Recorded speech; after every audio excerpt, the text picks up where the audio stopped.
Well, and I'm back at yet another hotel. This is a Comfort Inn. So when you want to be comfortable, you go to Comfort Inn, right? Very nice, and they gave me a very good price.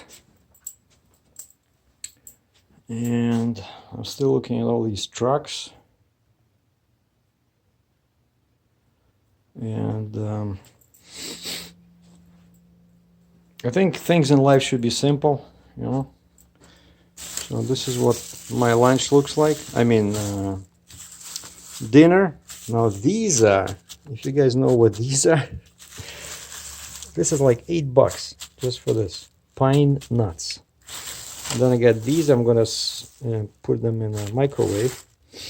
And then for something extra, I got a cookie. And because when you're a heavy hauler, and you feel like, you know, kind of celebrating, what do you drink? You drink something with the word beam in it, you know, beam, right? Because my trailer has beams. So Jim Beam extra aged bourbon. And why I'm celebrating is because I finally got the money today. It's been an adventure, and it's good news and bad news because for some reason I got probably, I don't know, 20% less. That's what I wanted to get, you know. Hold on, let me check. I want to keep it like I can change angle on my camera. But what happened, they kind of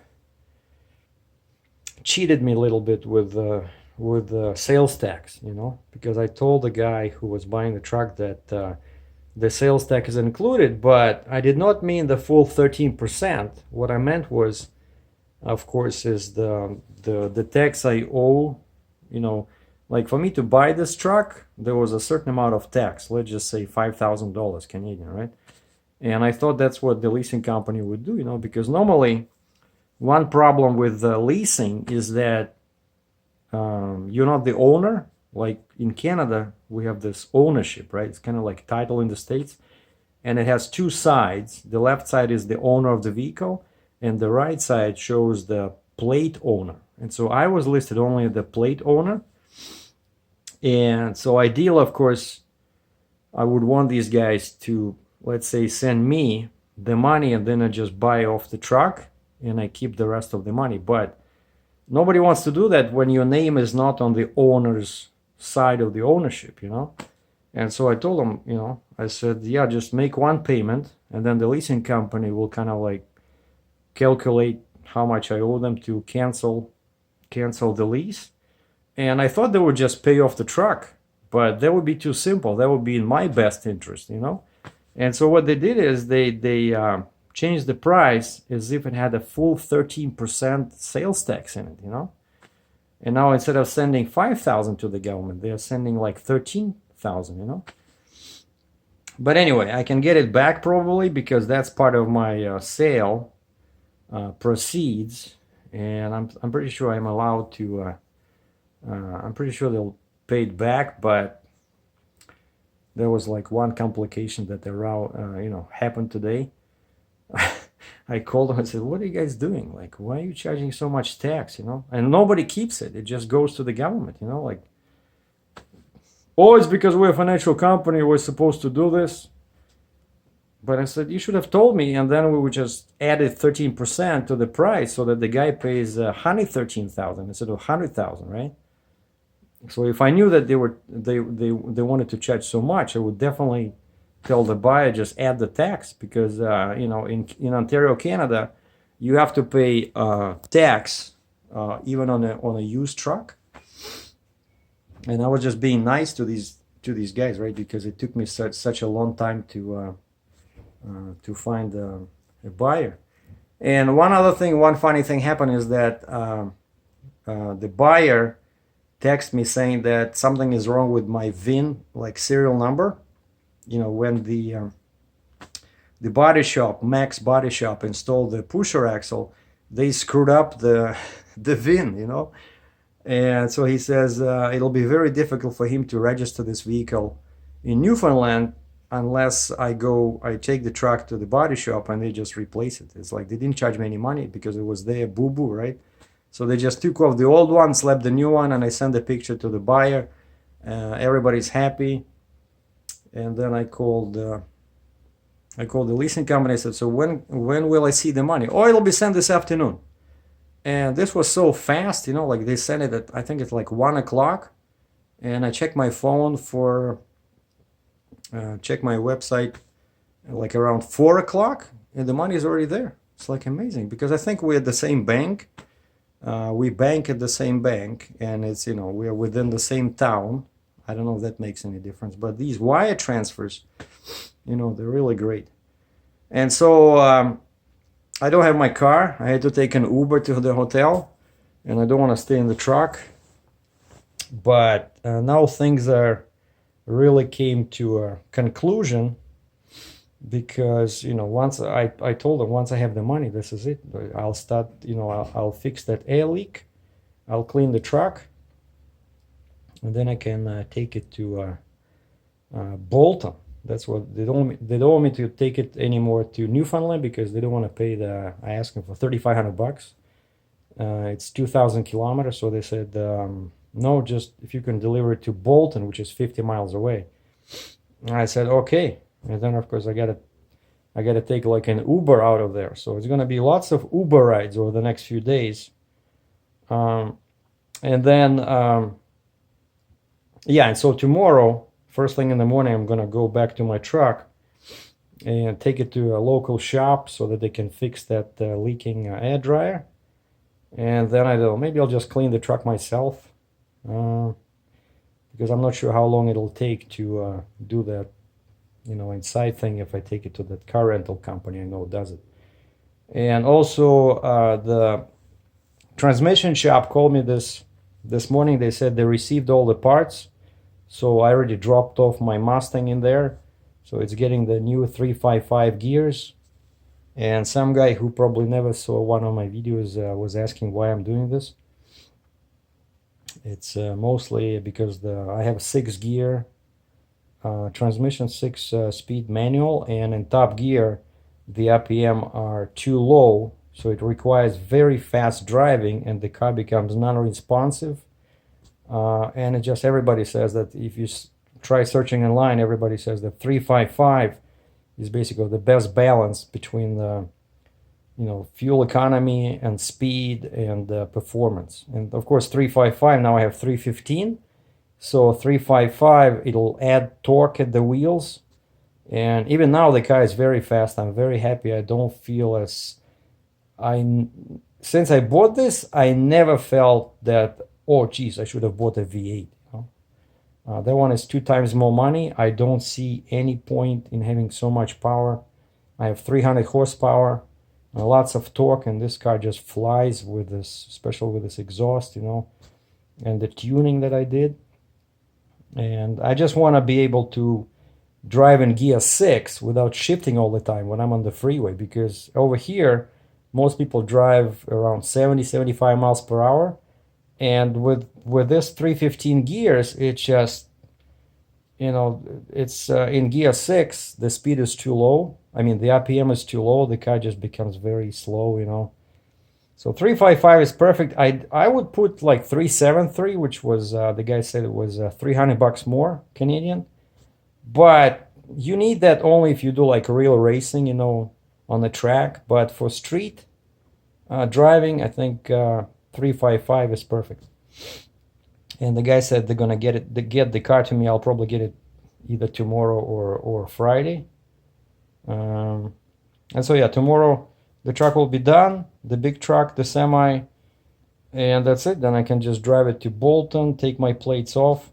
And speaking about trucks, I spent half of the day today fighting with the Ministry of Transportation of Ontario that were telling me that if the truck is over 244 inches in wheelbase, I will not be allowed to do over-dimensional loads.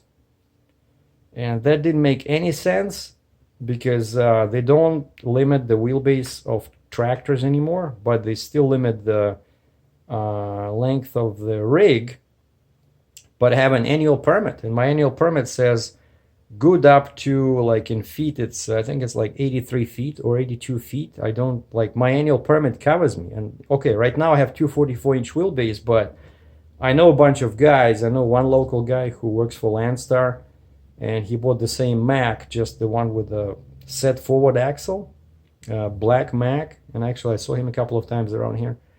And he pulls the same lowboy trailer. And I talked to him on the phone when I was researching specs for the Mack truck, and he said he went with 265 wheelbase. And I said, why did you do that? And he says, oh, just, a bit more comfortable. The ride is better. And then I heard from a couple of American guys saying that 265 is kind of like ideal for, bridge formula when you want to do heavy loads. And so I went with that, and then somebody started saying that, people started leaving me comments that that's not good for Ontario. And yeah, I started talking to, I have emails, they don't answer their phones. I was on hold, like I tried twice. First I was on hold for 20 minutes, nobody's answering.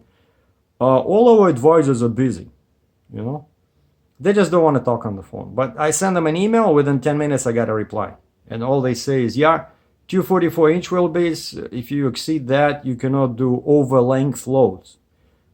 Okay, wait, what about over width loads? And what about if I have a 4-axle truck? And then this other guy answers me, well, if it's a real tri-drive truck, then you can be like up to 6.8 meters, like 275 inch. But then you look at the axles, how much weights you get. And I tried them, like a tri-drive truck, like a real tri-drive truck. In Ontario, you get much less weight than what you can put on a regular tandem and a pusher axle. So it's like nobody uses them over here. They only use them in Western Canada because those idiots over there don't recognize the pusher axles, right? So people that don't want to do Jeeps, they buy Tridems. But over here, you lose like, I don't know, 10,000 pounds, compared to a tandem and a pusher. And then also I just got an email from a guy I know who works for Landstar, and he has a Kenworth T800 with a 265 wheelbase, 4-axle truck. And I know he goes to Canada occasionally. So I asked him, I said, did you ever go to Ontario, Canada with an oversized load? And I said, did you have any trouble getting permits for Ontario, right? Because 265, that's more than 244. So if he ever did go, and actually he just emailed me and he said, yes, he did. He did go to Ontario with 265-inch wheelbase, and nobody died, They gave him permits. So basically, like with a lot of branches of the government, they have no idea what they're talking about. Like even you try to ask the scale. Like I tried that a couple of times, and like once in Alberta, I asked him a technical question about, the truck specs. Oh, we don't know that. You have to call the ministry, Like, wait a second. How do you check for compliance if you don't know the rules, But most of these cops at scales don't even bother asking them something about, let's say, can I have, this wheelbase? Can I have the pusher axle over here? They don't know. And that just gives you an idea. Like, that's why we get tickets, because a lot of these guys, they just focus on one thing, Like one guy finds his lucky venue, let's say, and he always checks your logbooks, right? The other guy checks your ABS. Like I got a ticket, right, on an old truck. When you turn the key, the guy says, oh, you don't see that message on the screen. That means your ABS is not working. Give me a ticket. It cost me $2,000 to fix the damn thing.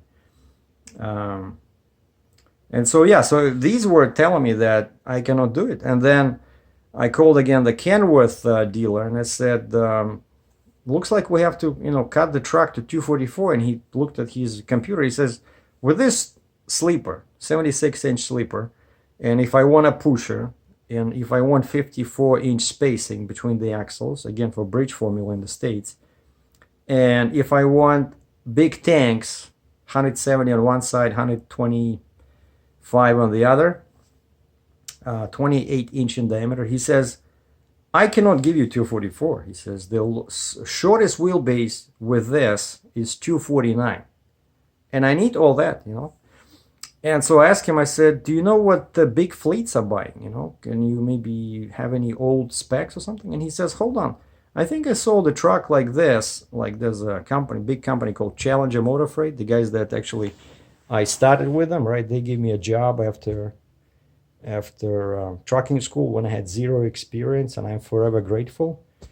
And I stayed with them almost 3 years. And so he says Challenger, and they have a heavy haul department. He says Challenger did order a couple of Kenworth trucks from me. He says with 4 axles. Let me check.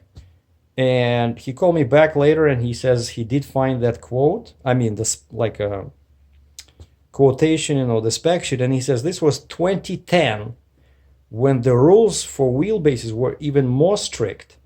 And he says his records show that back then in 2010, Challenger ordered a few Kenworth T800 trucks, and they had 254-inch wheelbase. And so I said, you know what? And based on the input from the American guy who said, yeah, he did go to Ontario with 265, I said, this is such BS. I said, okay, let's go with 254. You know, just to be on the safe side. I trust Challenger is a huge company. If I get this truck and cop starts giving me a hard time, I'll say, hey, Challenger uses these trucks, you know, like, well, probably they already have new ones, but if they could get away with a 254 back in 2010, it should be more than fine in 2017, 2018. So anyway, so that's what I've been dealing with all day today, and now I have a final spec for the Kenworth, and I also have a final spec for Freightliner SD 122, but that one is like 3 or even 4 weeks slower to build than Kenworth. And I do have a spec for Western Star 4900 with a setback axle and a square radiator. I like that. Kind of like looks like a oil field truck, you know. Looks like a classic 4900, but setback axle, which I need for heavy haul. But that guy, he says February, March. You know, like I cannot sit 3 months, you know, without working. And I don't want to, like, okay, 2 months I can probably do that. But 3 months is just not realistic. So, but anyway, those are the 3 trucks I was kind of like, you know, considering. So Kenworth T880, Freightliner SD 122, and Western Star 4900 setback axle, and all with the big engines. 4-axle, self-steer, pusher. And actually now I dropped the automatic transmission. I told Kenworth and the Freightliner guy, and the price went down by about $7,000 Canadian. I just said, yeah, just put in 18-speed manual, forget that automatic, because yeah, I think it can be a problem on the snow and in the ice. And I think also it's lighter. I can save some weight. And the warranty probably is even cheaper because manual is much more reliable. And the repairs, you know, if I run out of warranty and I ever have repairs, automatics are, you know, pain in the butt to fix. So this is it. That's what I'm doing. So basically, I guess Friday I'll just give the truck to the buyer. And since I already have the money, I'm pretty sure that by Friday, so these next couple of days, I gotta make a decision. I gotta pull the trigger on the truck. And I think the waiting time is not that important. Like for me right now, since I lost some money from because of the sales tax, and I'm not 100% sure that I'll be able to get it back from the government. So right now, for me, the most important thing is financing terms. Like I don't much care if it's a Kenworth or a Freightliner or a Western Star, but whoever gives me the best terms in case, because all these three trucks are great, you know, like I spec them pretty much the same. Just the brand name is different, and the front looks a bit different, right? But big sleeper, like of course I think T880 probably would be the most comfortable truck, but I just need a small down payment. Whoever offers me the smallest down payment, you know, lowest interest, probably that's who I'll go with. And then if it takes 3 months to build, I don't know, I'll just probably have to go to like a temp agency, you know, and drive a truck for a month for somebody, you know, like for a temp, you know. But that's just, I don't know, $10 an hour, you know. And I cannot go to Uber because my car is a 2-door car, and Uber requires a 4-door car. So well, that's a quick update. So thanks for watching. Stay safe and keep watching. And I'm sorry I'm doing these kind of like raw looking videos because my laptop is still dead. I'm still waiting for a power supply, which went bust a few days ago, and I bought one online from Dell, but it takes them forever to get it to me, and so I cannot do anything. Like my Dell is, I cannot use it, so I cannot, you know, reduce the size of videos. I cannot make it smaller. This is it. So yesterday, actually, it took me like 3 hours to upload the video because I forgot that my laptop does not work, and I recorded in 1080p on my Panasonic. So now I'm recording in 720p on my phone, and hopefully the size will be smaller. So take care. Thanks for watching.